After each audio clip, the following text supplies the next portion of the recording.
Hi, and welcome. And real quick, the Podcast Engineering School, the online training program, is starting on April 4th. Go to the website for all the details, podcastengineeringschool.com. That's right, it's going to be online training. Barry, you like online training, right? Yeah, oh yeah. I thought so.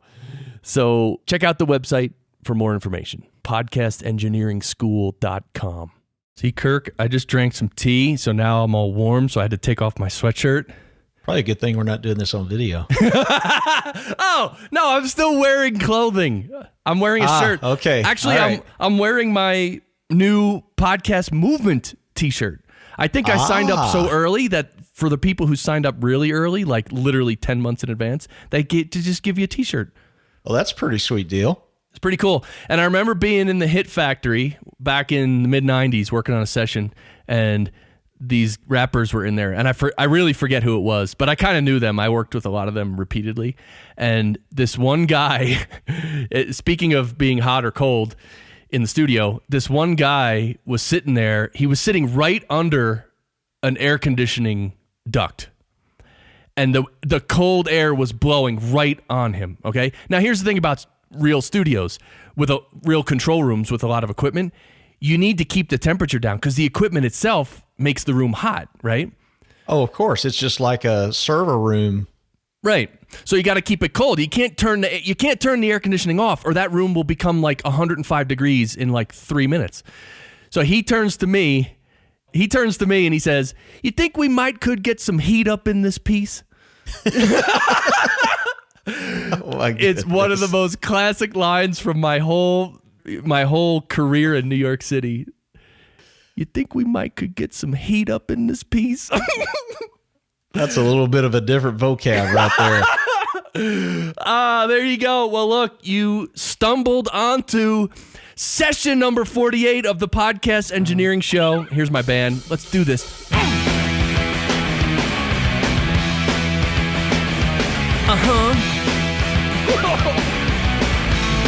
Yes, welcome to the show. I'm happy you're here, and I hope you pressed play on purpose and you didn't just butt dial on your phone and all of a sudden you're hearing me talk about, can we get some heat up in this piece? This is the Podcast Engineering Show. My name is Chris Curran. I'm the founder of Fractal Recording and Podcast Engineering School. And I produce podcasts for the likes of Forbes and Dun & Bradstreet and other companies, E+, and other business authors as well. And every week on this show, we get into the weeds. We talk about the audio engineering side of podcasting, the hardcore production aspect. We don't get into marketing and listeners and downloads and all that stuff. We don't talk about that. We talk about the audio production, and we really talk shop, which is what I love about it. I actually have a background in the music industry, working on records and getting album credits and all that fun stuff. And when I entered podcasting about 5 years ago, I realized that a lot of people, most everyone in podcasting doesn't really have solid audio engineering fundamentals. And that's why I thought a show like this would do great. Because if you listen every week, you just pick stuff up, random stuff. It seems random, but there's going to be a time when you have a problem in your studio and you're like, oh yeah. And then you'll know the answer just from listening to this show. So if you implement the best of what you learn here, you will not only sound better, but you will be able to produce your episodes faster, right? Production time is a big thing. Of course, Barry's here with me. Barry, how do you like the show so far? There's no activity, no giggle, no nothing. Really, dude? Come on, man. I'm bringing it. No? You didn't... really, Barry, you think I'm bringing it, right? You know it. Yeah, oh yeah. All right, yeah, he knows it. So, of course, check out the website, podcastengineeringschool.com, for our programs. And today, I am psyched to have Kirk Bowman on the show. He is the host and producer of the Art of Value podcast. Right, Kirk? That is correct. Yep. And which the show itself is about value pricing and business models and all that kind of thing, right? Exactly right. Basically, we teach professionals how to offer their customers choices and then increase their prices as a result. Right. And you were a guest on another show I co-host, the Profit First podcast with Mike Michalowicz, right? I was. And in fact, Mike has been a guest on my show. And so I guess now we're closing the loop a little bit. Oh, there you go.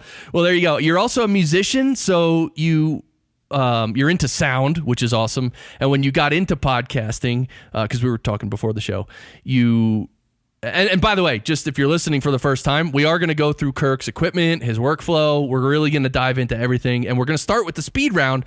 But Kirk, you did mention that you took some training in a course that told you how to set up your podcast and engineer it and get a good sound.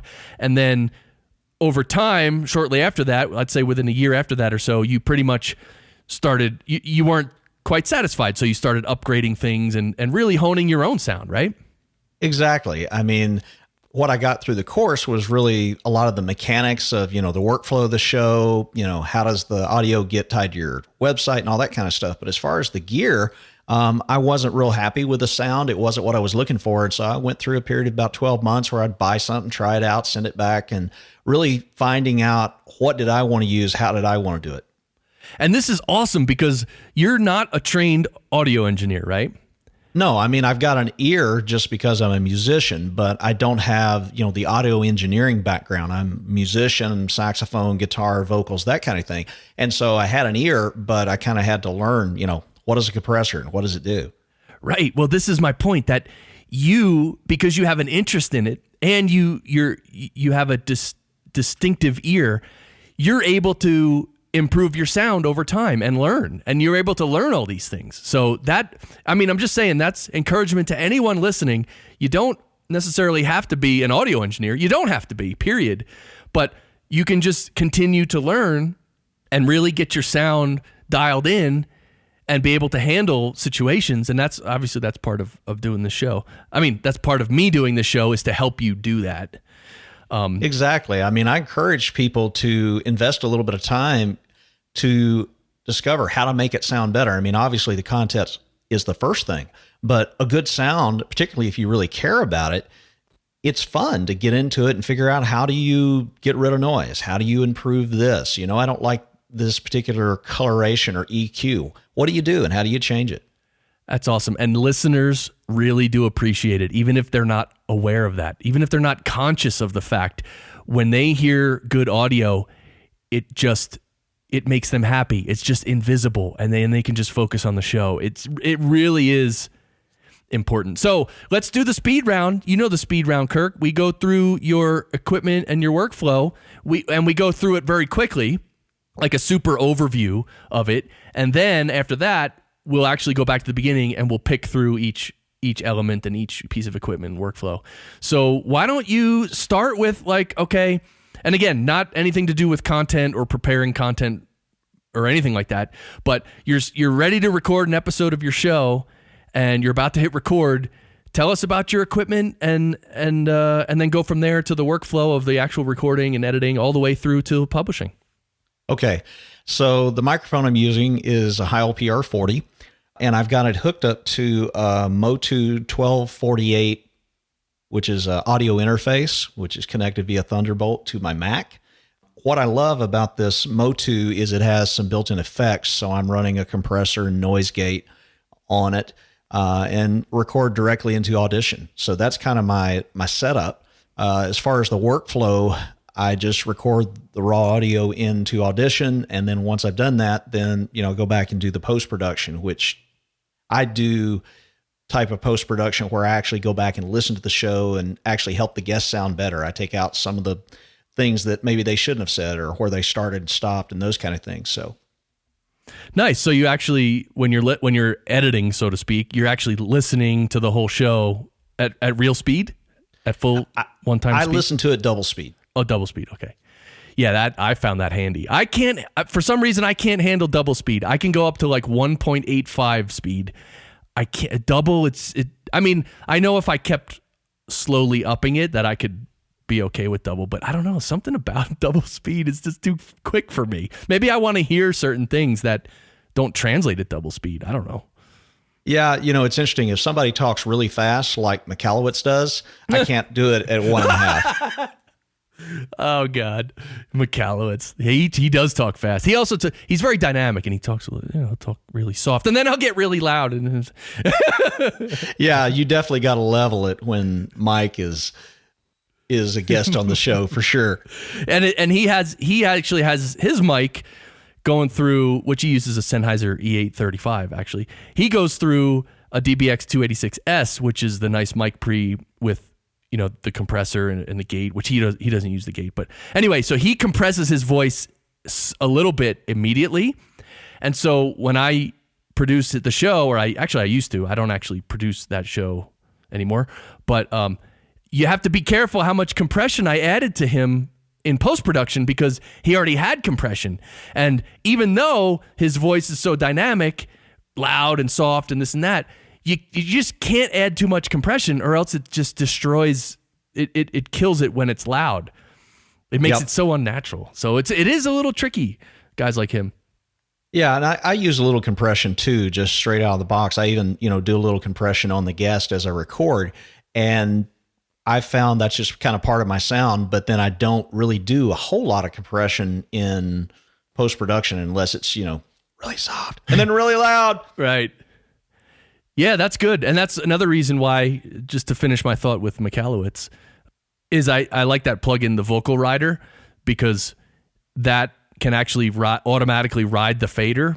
So you can actually bring up his low parts without compressing the high parts. It'll just ride the fader. It'll bring the loud parts down. It'll actually ride the fader down a little bit, and it'll actually bring the quiet parts up a little bit. But again, even with that, you got to be careful because if someone is loud and yelling, it should sound louder to the listener than a whisper. That's when that's how you can tell something is overcompressed. When like a whisper is actually louder than when the person's yelling. And that makes no sense. That's not natural. Exactly. I mean, part of my workflow is for leveling, I really like Auphonics Leveler. And, I found it really does a good job of not, compressing it so much that you don't have that dynamic range between the soft and loud. It's really, I found a good medium. That's great. And I like the fact that we'll talk about it more, but that you record using compression. All right, so you have it in Audition, you go through and you edit it down, and you just export it as an MP3 and then tag it and upload it? Yep. I actually, kind of have three processes. So normally what I'll do, record the separate tracks for the guest and myself, and it's an interview show. So I take each voice track separately and run it through Auphonic, shooting for -18 dB. And then I mix it down with the intro music and all of that. And then, for the final show, then I do match loudness in Audition, taking it to, -16 dB. Right. So you record, this is cool. You record multi-track, each voice separately, and then you put each voice separately through Auphonic and level it out. Then you go ahead and mix it together and then do your edits. And then, of course, the final one, you level it to the actual loudness standard, which is -16 for stereo. Right. And it's not so much leveling on, the match loudness. I mean, it's a little bit, but most of the leveling's done when I, do the individual voice tracks. Really all I got to do with that, because I do run a multiband, on the final mix as it's mixing down. And so then I'm really just trying to hit the level, and I've got it where usually I'm between, a half a decibel up or down. So got it. Oh, you do use a multiband compressor on the mix down? Okay. Yes. All right. So let's go back through it now. So let's start at the beginning with your mic. It's a PR40, and I know earlier you mentioned you went through a course, and I'm assuming it was Cliff Ravenscraft's A to Z course, right? Yes, I took Cliff's course. Which is awesome. It was. I mean, having access to a guy like him when you're learning, particularly when you're like me, I'm a musician, so I've got an ear, but I didn't know the technical side of it. I got a lot out of it, and even though I didn't launch it for 9 months after I took the course, it was because I took the course that I was able to launch finally. Right. And of course, a lot of guests I've had on this show have gone through Cliff's course, and what happens when you go through his course is that he recommends equipment, and it's good stuff. It's a good setup. It's not multi-track recording setup. It's just, everything goes to a stereo recording, and even you play your music live as well, like you play your intro like I do on this show. I'm sitting here with a little soundboard and I'm playing my sound clips, right, Barry? Yeah. Oh yeah. He knows it. Barry, do you like the way I use sound clips on this show? Oh, forget it. Okay, thank you. And what do you think about Mike Michalowicz's last name? That's a tongue twister right there. I'm telling you, dude. So one of the microphone that Cliff recommends is the Heil PR40, which is a very good mic. It's a cardioid dynamic mic, and it's very directional, which is good for podcasting. It doesn't pick up a lot of noise in the room, and it's very good. It's also very smooth. It's also it's also on the bassy side. It has a lot of low end in it. Yeah, Some Barry people would that. like the Heil. Barry did not use the Heil, but he would like it. So how do you like the PR40? I actually like the PR40. It's probably the only piece of the original equipment that I bought, because I did buy Cliff's package, that I'm still using. And one of the reasons I kept it is because I just kept getting a lot of feedback. Man, you have a great sound. What mic are you using? And so I figure if it sounded that good, that I was getting that type of feedback, not only from guests, but from listeners and even people without, really a discerning ear, I'm like, okay, I'll stick with it. And when I listened back to it, I was happy with it. So yeah, the microphone is the one thing that I've stuck with. Everything else I've messed around with. That's good. And your voice doesn't sound, as I'm recording with you, your voice doesn't sound too bassy. And normally when I record, usually when I mix down episodes, I end up having to take low end out of people's voices, especially if they have like a real mic. If they're on like earbuds or a headset, that's different. But if they're on a real microphone, usually I have to take out some low end because my guest doesn't roll it off, so I have to roll it off a little. But your low end sounds pretty well balanced with all the other frequencies. So are you EQing it on the way to me? I do not. There's no EQ. Okay, and how far away are you from the mic? Probably 2 inches. Okay, and you got the pop filter, right? Yep. Okay. And I also do it, I'm at about a 45-degree angle to the mic. Oh, you are? Okay. Yep. I don't do it straight on. Okay. Even though it's not a side address mic, but, basically my breath's going straight and the mic's picking up the sound from a 45-degree angle. Right. Okay, yeah, the PR40 is a nice mic. That's one mic that I've never owned one, and I've never tried it. Just recently, I ended up buying my first ATR 2100 USB mic, the Audio-Technica mic, which is one of the most famous in podcasting. And I only bought it because it was on sale for like $50. And there are times locally here when I want to, let's say, join a Google Hangout or do a webinar or do something where I would like a decent mic, but that I don't want to run everything through my entire studio. So I just bought the mic. I haven't used it yet. It's still in the package. But anyway, the PR40 I have not tried either. Although when I was on with Ralph Rivera, he has PR40s and they're good. They're solid mics. They're really good. Have you ever thought of getting a different one? Yeah, one I'd really like to try. Actually, two. I'd like to try. The Shure SM7B. Yep. I always try not to say SM57, but anyway, yeah. the $400 dynamic mic, the black one. I'd like to try that, and then I'd also like to try the EV RE320. It's kind of the a little bit lesser version of the RE20. I'd like to try both those because I've heard people I respect talk about those, but I actually haven't. The mic's one thing I haven't messed with, other than, you mentioned the ATR 2100. I'm not a big fan of it for the very reason you mentioned, the Heil. It has such a bass prominence. I just don't care for it. Yeah. Well, look, this underscores the importance of buying a good mic, because then you can live with it forever and it's good forever. That's why you don't have to go out and replace it, because that's a good mic. Yeah, and I'm just fortunate that I was really happy with the sound, even though I replaced everything else. Yeah, that's really good. So, all right, so you got the mic and you got it plugged into your Motu 1248, which is an audio interface. How many inputs does that have? How many mics could you plug into it? It's got 4 XLR inputs, 2 high impedance guitar inputs, and then 8 line inputs, plus ADAT and all the other stuff. Right. So that's a significant audio interface. And what I think is cool, and it's connected Thunderbolt to your Mac, which I'm a PC kind of guy, so I don't I don't think I've ever used Thunderbolt. But it has built-in effects. Tell me about that. So tell me about that. I love the built-in effects on this thing. So Motu is a company that I've respected for years. And I guess maybe 3-4 years ago, they came out with their AVB line, which is basically audio over Ethernet. And, the 1248 is their flagship, and they've got probably another half dozen, 19-inch rack mount versions. Some are all mic inputs, some are, various types of connectors and stuff. And then they've actually recently started coming out with half rack versions. So if I were to buy something today, they actually came out with a new model that's a 624. It's basically half of what the 1248 is, both in price and in the number of inputs. So that's what I get today. But anyway, I'm very happy with this. But all these models have essentially it's a virtual mixing console. I mean, it looks awesome. Each channel in this thing has 4-band, what they call British EQ. It has a high pass filter. It has a gate. It has a compressor.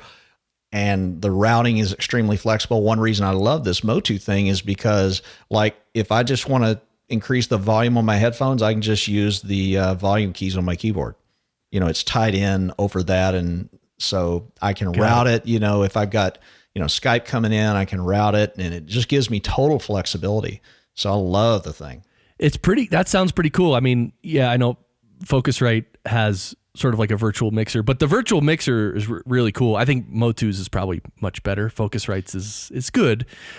I've opened it and been a little confused because there's stuff all over the place. Anyway, so you have your mixer, your virtual mixer up on your computer, and so you plug in your mic to the actual hardware unit, and then on that channel in the virtual mixer, you can pull up some effects, right? Yes, and I've kind of got a standard setting that I've saved, and I don't really change it because I don't need to. But yes, and so like right now, my son is into music. He's been playing guitar, and he's actually starting to get pretty good. And so we're actually converting our media room upstairs to a recording studio, and I'll probably wind up taking this thing up there from my office from time to time. And that's the nice thing. You can either, record the effects, directly to your DAW if you want to, or you can actually just, send the straight signal directly to your DAW and just use the effects for listening purposes only. Like, for example, if you want to add some reverb as you're singing or talking or whatever, I'd never use reverb on a podcast, but anyway, it's totally flexible. The routing on this thing is incredible. I mean, I'm just blown away. It's an amazing piece of software. And I've seen the virtual mixers, that Focusrite has and some of the others, and I haven't seen anything like this.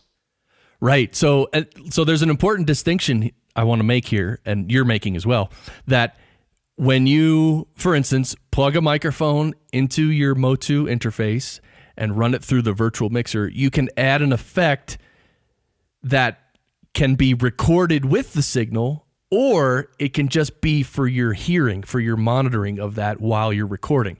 And so you can record the dry signal, but you can hear some effects, and I'm sure you can just record all the effects with the voice on one track, just in one shot.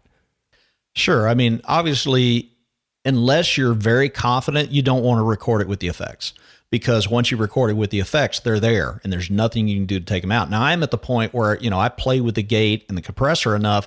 I've got the settings the way I like it. It's worked for me, on over, 50, 75 episodes. And so I've just got that dialed in and I don't touch it. But I could record it dry if I wanted to. Right. So then you record in Adobe Audition. So you just basically tell one track on Audition, you tell it to take the input from whatever Motu channel that is, and it just, boom. Exactly. One of the neat things that I can do in this mixer is, if I adjust the channel fader for the mic, it affects not only the recording volume, but the headphone volume. And I didn't like that. And so one of the nice things about the Motu mixer is I can actually set up auxiliary channels. And so what I'm routing to Audition are auxiliary channels. So I can manipulate the recording levels without affecting my headphone volume. So I've literally got those separated out, which is another thing I like because, sometimes a guest needs more boost and I don't want to mess up what's going on in my headphones and have that distracting me. I want to be able to get the recording levels right and then hear it the way I want. That is a great point. And I think that is something that, almost every single podcaster and probably most podcast producers don't know how to do. And that's, the recording level is one thing and the monitoring level is another. And you need to be able to adjust what people are hearing without affecting the recording level. Because in theory, fundamentally, what you want to do is set the recording level to the optimum recording level. And then that's done. You leave it. And then you work on your, what's essentially a cue mix, which is a mix to the people who are hearing what's going on. And you want to be able to mess with that without affecting the recording level. So it's exactly what you're doing. And I like the fact too that you're compressing to tape. You're using a gate as well, which I don't recommend to people unless someone like you who actually knows what it is and knows how to use it and has dialed it in over time. Then it's okay, obviously. But certainly for beginners, I would say don't even touch the gate because you can do it later. But you're compressing to tape, and I'm a big fan of this. I have in front of me, I have 3 units DBX 166 XS's, and it's a compressor and a gate. It doesn't have the mic pre, but on the insert of anyone I'm recording through my mixing board, they're getting a compressor on them. And now, I use it to varying degrees. Some people need it more, some people need it less. If someone has really good microphone technique, if they're really just right on the mic and they're pretty consistent with their level, you don't need to compress very much. But if someone is like screaming into the mic 1 second and then the next minute leaning back 3 feet and talking, you need a compressor. And what the compressor does during the recording phase is it allows you to get a better recording level. That's really it. So it allows you to get a strong, healthy recording level where the quiet parts are not super quiet. They might be quiet, but not super quiet. So that's a great technique. And that's another reason I love these DBX 166 is because the compressor has the over easy button, and it also has the auto button for the attack and release, or at least the release. I actually have one of those boxes. It's interesting. I've gone, I guess, 3 compressors if you count the one in Motu as the third one. But I started out with the the Behringer 4600. Right. Then, thanks to my friend Daryl Darnell, wound up getting the one you just mentioned, the DBX box, and loved it. And if I was still doing hardware, I would still be using that. It's a great piece of gear. Yeah, so the Motu, that sounds like a really cool interface. And the one, it just brings to mind the Universal Audio interfaces, which I don't own one. And I think I've mentioned it before on a show, but I will mention it again. Those audio interfaces, Universal Audio, they have effects inside them as well. And one of the effects they have, in addition to what Motu has and everyone else has, is they have mic pre-emulators. So literally, you plug your microphone, plug the XLR cable into the unit, and that the mic signal, first thing it goes to is a mic preamp because it needs to be boosted up to line level. Those Universal Audio interfaces, they can emulate classic mic pre's, the Neve 1073s, the APIs, whatever. And that's built into the mic pre itself. So it colors the signal from the get-go. So, Focusrite, even Motu, I'm pretty sure, they use just the standard mic pre, whatever the mic pre is. I mean, I'm sure it's very good. But then only after the mic pre do they start to mess with the processing of the audio. But I think the Universal Audio ones, they actually do it right from the mic pre itself, which is pretty cool. But of course, they're so expensive, Kirk. Well, yeah, I mean, they're similar in cost to a Motu interface, at least on the lower end. So like they've got it's a 2-input XLR interface that's around, I don't know, $700-800. And essentially what you're describing is they're basically running plugins, just like you can run plugins in a DAW. Well, they've got the plugins in the device and they've got extra, processing power to run those. And yeah, that's probably a pretty important distinction between, Motu and the Universal Audio. With Motu, you just kind of get whatever they put in the box. With Universal Audio, you can pick which ones you want. But we just jumped right off the deep end. Yeah, no, that's great. And I will say, just so everyone doesn't freak out. But the universal audio that's high end and mostly for music. It's pretty much overkill for podcasting to want an emulated Neve 1073 mic pre on my voice. I mean, you just don't need that for podcasting. Well, nobody could tell on spoken dialogue. Yeah, well, that's interesting. Yeah, who can tell, and how much difference does it make? I mean, I think it might make a little bit of a difference, but it really. Well, you would probably be able to tell, but 99.999% of people never have a clue. Yeah, and a lot of times I wouldn't be able to tell either, because it's so. I mean, unless you make it a real experiment, like really control all the parameters and record it. You really make a real experiment out of it. It's so hard to tell because of different voices, different levels, and yeah, it's at that level. It's confusing even for professionals. Not confusing, but there's no need to really distinguish that. So, especially I agree. I mean, even the Motu is a little bit overkill. The reason I love it is just the gate. I mean, I'm a real fan of running a really low level gate. It's not doing a lot, but basically if I stop talking, there's going to be zero noise or anything, on the track. And I just love that. I guess I'm a little bit OCD. And so that's probably why I do it.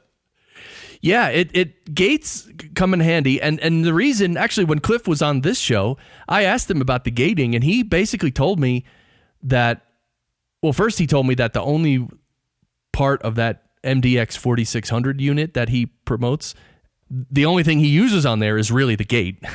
And the other thing he told me was the only reason he uses that is because if he has someone on who's like on a phone or something, and the phone connection is really noisy. Even when someone's not speaking, there's that white noise, right? And other noises. It's all kinds of noise.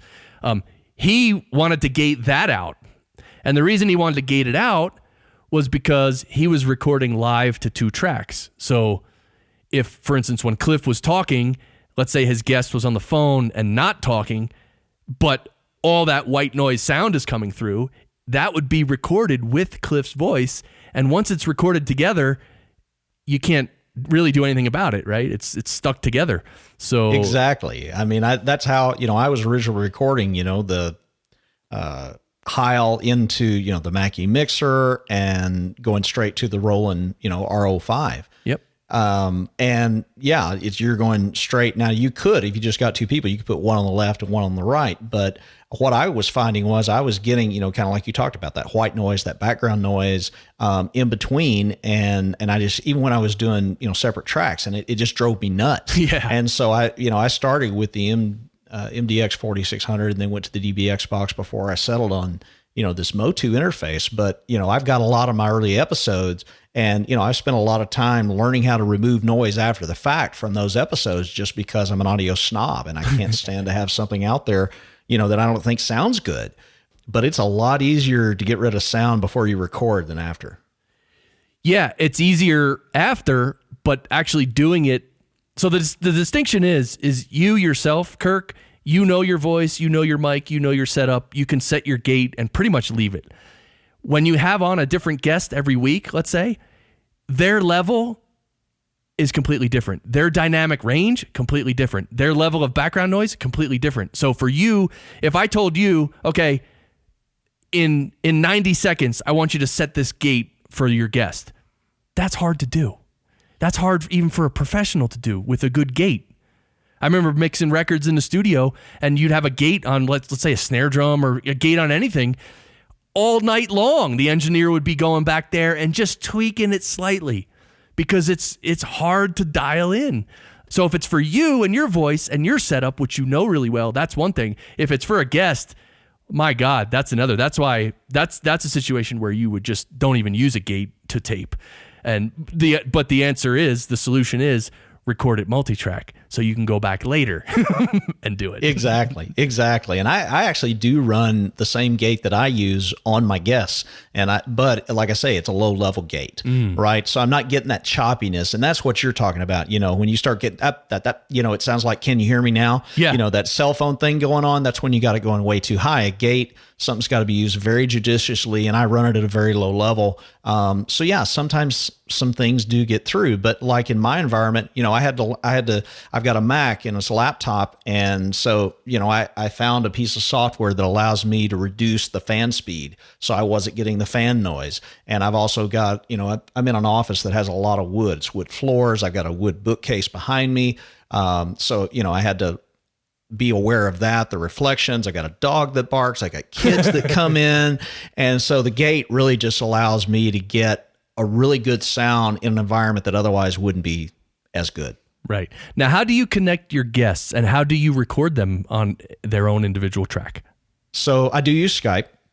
And basically, that's the thing I love about the Motu is it basically allows you to completely take over kind of the audio portion of the Mac. And so I just go into, there's a routing matrix, and I literally can say, okay, I'm bringing, Skype in on, the 2 default stereo channel on the OS, and I can route that to a certain channel on the mixer, and then I can route that to the auxiliary channel that I'm using to control the recording volume. And then in Audition, I can literally go in and say, okay, here's the aux for my voice, and then here's the aux on a separate track for the guest. So I've got, completely separate signal paths, and I love doing it because it gives me complete control. And having, I think every podcast, and unless you're doing Live to Drive, but other than that, man, separate tracks just makes the world so much easier. It really, honestly, if anyone wants to produce podcasts professionally, you have to record everything multi-track. You can't claim to be, in my opinion, you can't claim to be a professional and just record 2 or 3 or 4 voices and music on stereo, on a 2-track stereo and call it, and then try to tweak that and call it professional. That doesn't, in my book, that doesn't qualify as professional. Now, it doesn't mean it can't be done. Look, Cliff still does it. And so many people still do it, and that's great. And and you don't need to be professional if you get good levels, and then you can, even afterward, you can run it through a phonic. It'll level it out to some degree.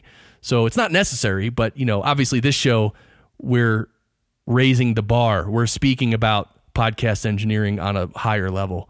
And so anyway, so that's my opinion there. So that I love how this Motu mixer sounds awesome. It's almost like what I would think it should be, which is like it's like a real mixer, but it's in the computer. And the fact that it's on a Mac and you don't have to go into, system preferences and audio and can I just control it from one place, please? I mean, you know what I mean?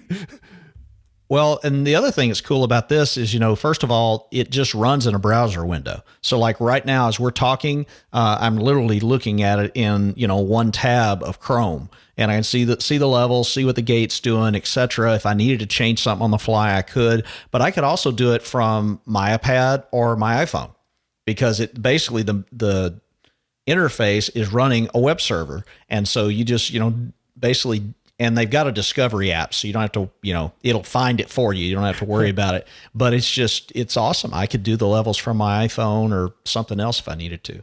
That's awesome. Now, you and I are connected through Cast, through Chrome. So on one Chrome tab, you have your Motu. On another tab, you have Cast. Could Motu record the Cast signal onto its own track? Yes. Nice. Yeah, I mean, it would basically just be the same signal path as Skype. Got it. Yeah, that's awesome. All right. Well, wow, this is cool. You also mentioned with Motu, and I wrote it down because I was curious, you mentioned AVB and that it's audio over Ethernet. What is that? So typically interfaces connect to a computer either over USB or Thunderbolt or FireWire, but those are all, direct connection to one computer. Well, AVB allows you to use a standard Ethernet. It's got to be high quality, but, Cat 5, Cat 6 cabling so that you can connect multiple interfaces together. So imagine and this is where you'll see a lot of Motu gear. Let's imagine, you're in a big arena, right? And, they're needing to do, 100+ foot runs. Well, it's much better to do that over Ethernet. Number one, the cables are much smaller, but they can have, 4 interfaces up at the front. Maybe they're doing the house mix up there, and then they can have, 4 more at the back, and they all work together as one unit, because once you connect them over Ethernet, and this is one of the cool things about the Motu software is I could literally have this mixer up and I could have those 8 interfaces and I'm controlling all of them from one screen. the routing for all of them, the inputs, the outputs, all of that. But it's possible because you can connect these things over a computer network. So all of a sudden you don't just have one interface, you have 4 or 8 connected together. Yeah, which is awesome. I mean, Motu's been around for so long. I remember even in the early 90s, they were big into software and MIDI a lot, actually. MIDI studios and MIDI equipment, and it just seems to be a very quality company, and whatever they make is just good stuff. I've never heard anything bad about anything by them ever, which and their tech cool. support is phenomenal. Now sometimes they get busy, but man, I'll give a shout out to them. I mean, I found out, I don't actually have this one in a rack. It's just sitting on my desk. And I found out they had these little rubber feet that come with some of their other interfaces. And I looked on the bottom and I could see, the little indentations, the circles. And so I just emailed them. I said, hey, can I buy some of those? They go, oh, don't worry about it. We'll just email them to you. Or not email them, but mail them. Right. Mail them. And I know that's a little thing, but they didn't have to do that, and it's just that kind of thing. And, what's interesting is you can tell, if somebody knows what MOTU stands for, MOTU, you can tell they've been around a while. Right. Mark of the unicorn. Exactly. Yeah. Cool. So, all right. So let's get into Audition. Let's get into your post-production. So you got your separate tracks. So how do you said you take each separate track, you take each separate recording of each person and track, and you put that through Auphonic to get it to the -18 level. That's awesome. But then I assume you just bring that right back into Audition and mix the episode right there, right?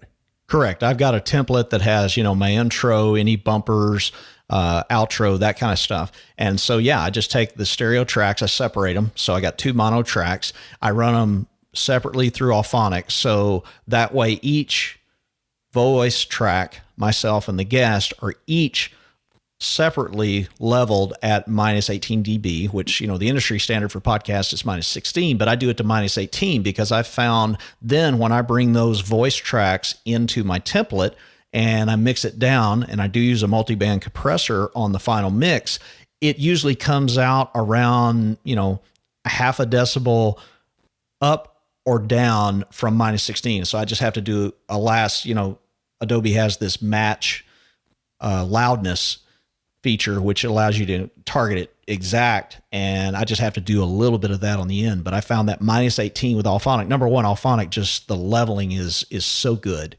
And one of the reasons it's so good for me is because I don't really have any noise in it usually, right? Because, I've been running the gates, but man, it just levels it out very well. And so, -18 with Auphonic, and then I mix it down, and then I do the final match to -16, and it just works. It just works. And I like that you set it to -18. I actually set mine to, because I use Isotope RX to sort of phase adjust each track and then also level each track. I set it to -22 actually.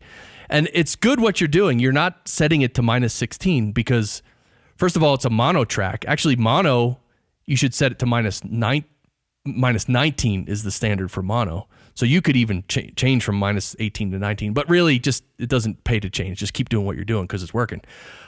But the thing is, the rationale is that you have different tracks coming together.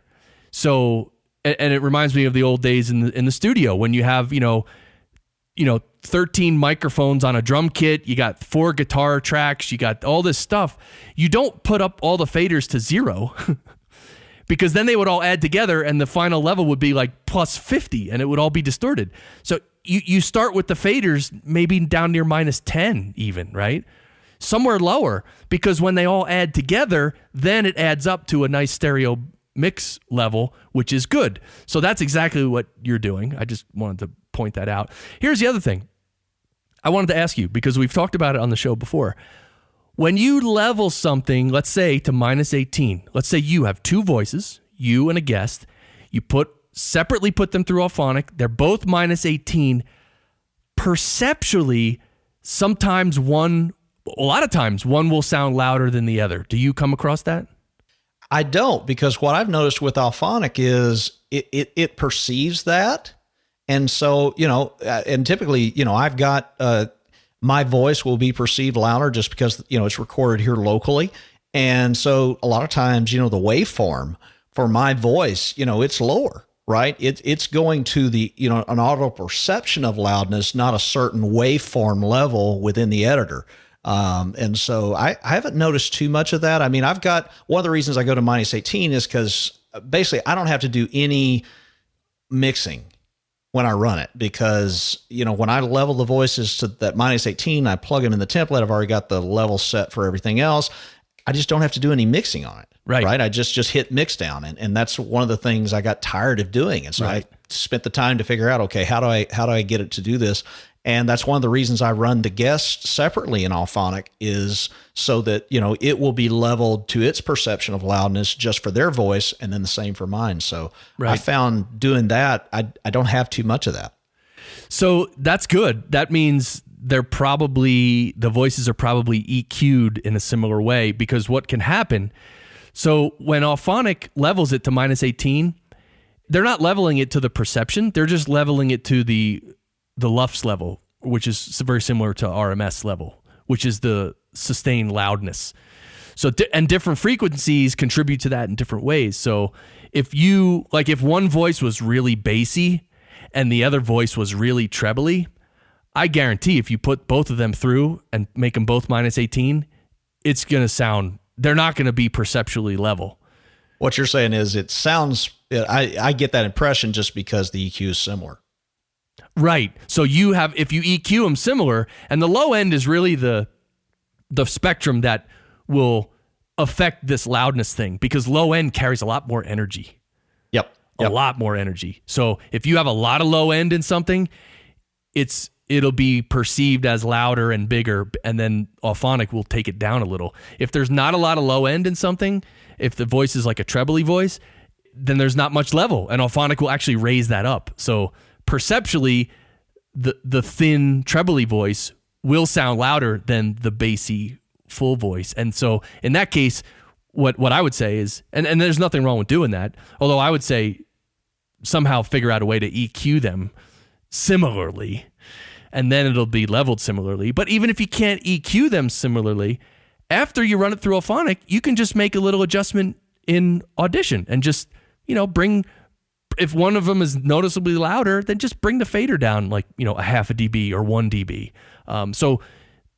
Because of course that's the ultimate test. You need to listen to your ears with your ears and hear it back and say, okay, Alphonic did a great job, -18, but what do I hear? And then what's good about that is you only need to make tiny tweaks on your fader, and then boom, you're done. It's pretty cool. Yeah, and I will EQ it after I do that leveling sometimes, not a lot, but if I get, a voice that's, really trebly or something like that, I will do some EQing on it, primarily using, some presets. Sometimes I'll dial it in individually, but a lot of times I don't have to, add a little bit more oomph to it, to kind of get rid of that high tinny thing. So I do that when I need to, but I don't have to do it that often. The other thing that was interesting, and I want to go back and see if you're doing what I think you're doing, but you mentioned Isotope RX5, which, is a great program. I almost bought it at Christmas when it was on sale. Oh boy. But I figured out how to do almost the same thing without it. Right. But the one thing, so you're phase adjusting, what do they call it? Phase rotation? Yes. Phase rotation. Yeah. And I do the same thing. I just use a separate plugin. There's actually a compressor plugin. I have to look up the name of it. I think it's Pressworks. But anyway, it has that phase rotation. So I do that on the track. If I can see it's not symmetrically balanced, I will do that. Right. Yeah, that's good. That's exactly what I'm doing. And yeah, you could see some waveforms are like the majority of the wave is above that zero line and there's a little bit below it. Or it could be opposite. There could be a lot of the wave is below the zero line and not. So it looks like it's just not symmetrical to the zero line. And so that phase rotation thing will make it symmetrical. And the reason that's important, well, one reason is because when you process that audio, if it's not symmetrical, if it's not phased properly, or I don't even know how to say that really, but whatever, if it's not symmetrical, it actually, the peak levels are louder than they really are, or they should be. So it can actually overdrive some of your processing or some of your equipment. So if you make it symmetrical, if you phase rotate it so it's symmetrical, then you have more headroom. That in reality, that's Exactly. what you have. Yeah. And I do that before I run it through Alphonic. So I'm getting the benefit of that when I do my leveling. And that's probably another reason why, just hitting that minus 18, works for me. It's kind of like, I was going for a magic formula. Essentially, I'm a lazy engineer. I just want the formula, plug it in, it works. And it took me a while to get there, but I'm finally down to it. But yeah, the phase rotation thing. And that's the one, I wish Adobe would build that into Audition. That's the one thing that you don't have in there. At least, I'm not aware that it's in there. Somebody put a comment on this show and go, oh, it's in there. And it's called, XYZ thus and such. There you go. Maybe it is in there. And by the way, this phase rotation we're talking about, if you remember last week, and you don't remember, Kirk, because it's not out yet when we're recording this, but last week when I spoke to Mary Mazurek about recording on location in the studios with 2 microphones and worrying about phase cancellation, this type of phase rotation, you would never do any of this phase rotation if you're recording that way with 2 mics where you need to make sure they're phased properly. Because if you rotate one, it'll mess up the phase. It just messes with the phase. So what we're talking about is on a single track, a mono track. I mean, even if there's 3 people in a room around one table and there's 3 microphones, I haven't tried this, but I would think that if you phase rotated and phase adjusted each mic on its own, you might get some weird reflections happening or weird phasing going on because you're in one space and there's bleed from the other mic. And then if you change the phase of the bleed from the other mic, it'll combine with that other mic and maybe there'd be some phase cancellation, some weird stuff going on. So you just got to be careful. Yeah. Well, one thing is interesting on this, like I said, I'm OCD, so that the waveform's not symmetrical. It drives me nuts. I can't go to sleep at night. But, this is how much of a geek I am with this stuff. Aphex has trying to remember, I think they call it their master channel, but it's basically, a 19-inch rack mount unit, that's EQ and compression and all that kind of stuff. It's the only one I've ever seen that actually has the phase rotation built into the box. Well, actually, I think you're talking about a channel strip. Yep, it is a channel strip. It's a mic pre, EQ, compression. See, that button is not a phase. Well, that's a phase. It's a phase button, so it'll change the phase from one to the other. That's different from what we're talking about. Phase rotation I might be wrong, but I think it's got both, because I understand what you're talking about, the phase cancellation, like if you're using, 2 mics on a snare drum or something like that. Right. And I might be wrong, but I'll have to go back and double check. Yeah, because I don't know how it would do that. The benefit of like an RX5 or the one you're using is that it's already recorded. They can sort of scan it and adjust it adaptively as it goes. If it's a signal running through a box, I don't know how they would do that. So that's an interesting thought.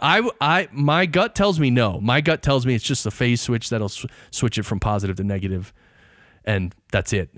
Or it'll 180 degrees, whatever you want to call that. But that's an interesting question. Maybe you could, if you look at that, let me know, and I'll post it with this show.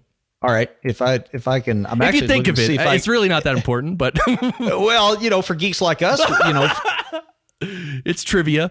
All right, let's talk about multiband compression. Trivia. That's funny. What? Never. I said, geek trivia. Yeah, so, that's a piece I'm of looking trivia. at it right here. Sorry, I had to pull it up because I'm OCD. Good. But yeah, it's got buttons on the front. It's got one that's a phase inversion, which is what you're talking about, and it's got another that's a phase rotator. Ooh, see, cool. So anyway, but this is $1,000 box, and that's I could. Yeah, it'd be interesting to see how that works, because there's a lot of more expensive equipment out there that doesn't have that. Most boxes don't. So, I've never seen another one that does. But anyway, I'm wondering how that works. That's interesting. So you were segueing to something else, and I detracted you. Oh yeah, the last thing I want to cover with you is the multiband compression on mixdown. So once you have all your tracks in Audition and you're mixing it down, you have a multiband compressor on the stereo bus, correct? Correct. Okay. Or on the master stereo bus, exactly. And so basically Audition just has a set broadcast preset for that multiband compressor, and that multiband compressor, was developed by Isotope.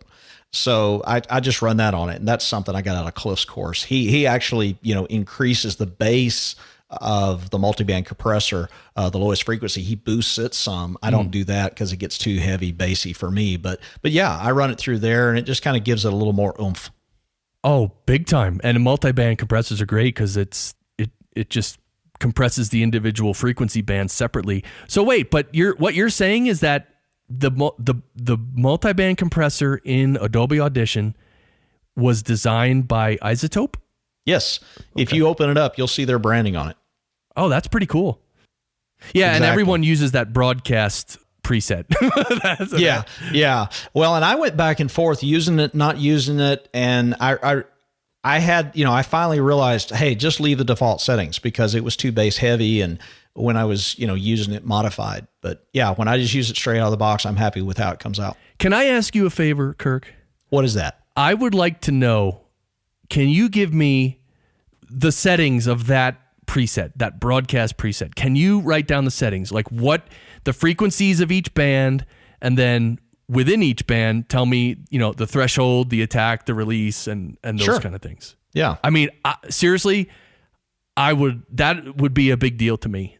Yeah, I'd be happy to. Oh, share sweet. So what I'll do is I'll also put it in the show post for this episode. Yep. Yeah. Yeah. All right. Cool. I think it's a 4-band compressor. Right, okay. 4 bands. Right. Yeah. 4 bands is, most of them are 4 bands. I'm trying to think if I've ever seen a 3 or 5 band multi-band compressor. I don't think I have. So that's interesting. I don't know why would you not want more bands? Why would you not want a 10 band compressor? Well, the funny thing is, I was listening to a podcast last night that was like for home studios, musicians, and I think you use Reaper. Is that right? Yes, I do. Okay. So he was talking about Reaper, and he said, yeah, it's got this multi-band compressor, and he goes, I wonder how many bands you can add to this. And he started clicking, and he goes, well, I'm down to 34 right now, and I could keep going, but whoa. See, that's interesting, but yeah, the quality, I'm always so skeptical of these built-in plugins that these DAWs have. It's just you just got to be careful because you might think it's good, it might look good. Usually they don't look good, but you might think, "Ooh, there's a compressor already in here." Just be careful.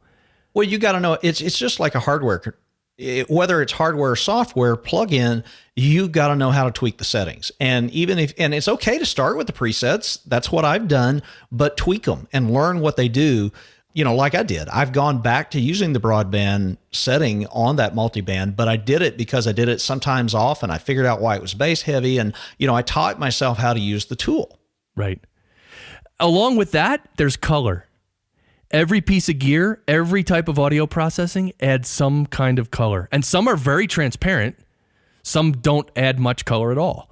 And that's usually the kind you want, right? You don't want color. For instance, you want a compressor to compress something where you don't even hear that it's compressing it, but it has that effect. And you do hear it, but you don't hear it as bad. You don't hear the compression. You just hear the signal, the compressed signal, and it sounds good. I don't know. Well, in general, an audio plugin in a DAW should not color the signal unless they have told you it's intended to color the signal. For example, there's a compressor in Audition that emulates a tube compressor. Okay, right. Well, that's probably going to color it a little bit. Or like you were talking about the universal audio stuff, right? When they're emulating a particular, high boutique, very expensive mic pre. Well, if they're emulating something that, analog hardware had color, you want that in the plugin. Yes. But now we're getting stuff that podcasters don't worry about.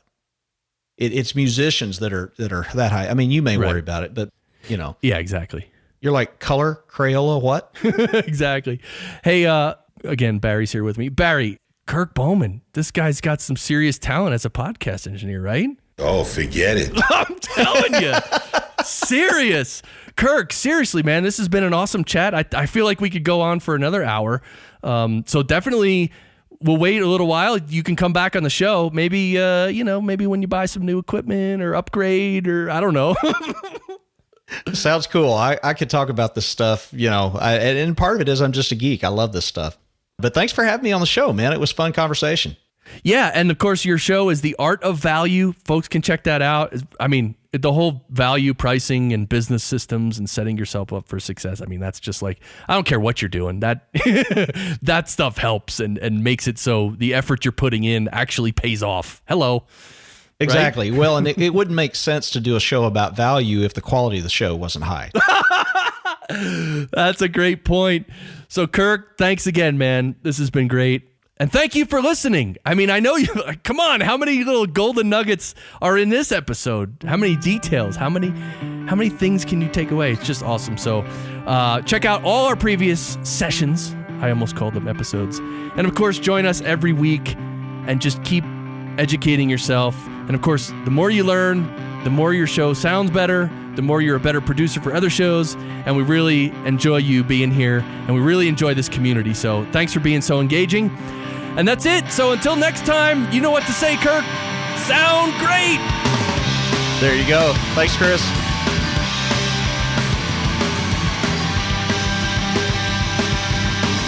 Walk away from me where and you can play that part so well. Why do you play it out on me now? You like to lose control where it's quite a feeling, isn't it?